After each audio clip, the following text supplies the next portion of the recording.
साईबाबा संस्थान विश्वस्त व्यवस्था शिर्डीच्या वतीनं सालाबादप्रमाणे आयोजित करण्यात आलेल्या श्री रामनवमी उत्सवाच्या सांगता दिनी समाधी मंदिरात प्रशासकीय अधिकारी संदीप कुमार भोसले आणि त्यांच्या सुविद्य पत्नी स्मिता भोसले यांनी श्रींची पाद्यपूजा केली। यावेळी मुख्य कार्यकारी अधिकारी गोरक्ष गाडीलकर, उपमुख्य कार्यकारी अधिकारी भीमराज दराडे आणि मंदिर प्रमुख विष्णू थोरात आदींची उपस्थिती होती। यानंतर गुरुस्थान मंदिरात श्री साईबाबा संस्थानचे मुख्य कार्यकारी अधिकारी गोरक्ष गाडीलकर आणि त्यांच्या पत्नी वंदना गाडीलकर यांच्या हस्ते रुद्राभिषेक पूजा करण्यात आली।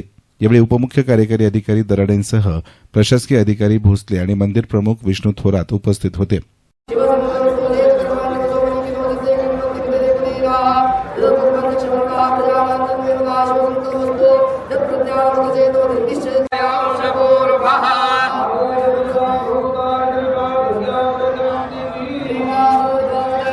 साईबाबा समाधी शताब्दी मंडपाच्या स्टेजवर सकाळी 10 ते 12 या वेळेत हरिभक्तपरायण विक्रम महाराज नांदेडकर गोरटे यांच्या काल्याच्या कीर्तनाचा कार्यक्रम संपन्न झाला।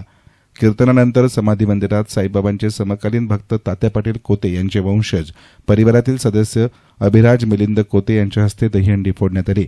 याही प्रसंगी मुख्य कार्यकारी अधिकाऱ्यांसमवेत संरक्षण अधिकारी रोहिदास माळी, जनसंपर्क अधिकारी दीपक लोखंडे, मंदिर पुजारी, शिर्डी ग्रामस्थ आणि साईभक्त मोठ्या संख्येनं हजर होते। अशा प्रकारे साईबाबांचा 3 दिवसीय श्रीरामनवमी उत्सवाचा सोहळा संपन्न झालाय।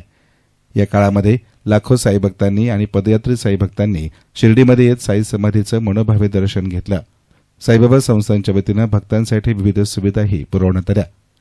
ब्युरो रिपोर्ट, इस्तान मीडिया, शिर्डी।